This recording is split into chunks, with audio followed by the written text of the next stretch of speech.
Analisa essa porra toda. De mim se pode esperar tudo menos isso que cê tá pensando agora. E o resumo é muito mais que uma longa história pra contar. É um sabor do desprazer e a hora.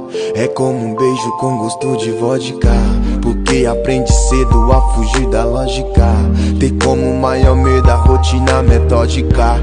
E vi que o segredo de uma vida sólida é quebrar a estatística, deixa o mundo girar. Já pensou se eu parasse naqueles dias de chuva em que a lama atrapalhava e o sol insistia em brilhar?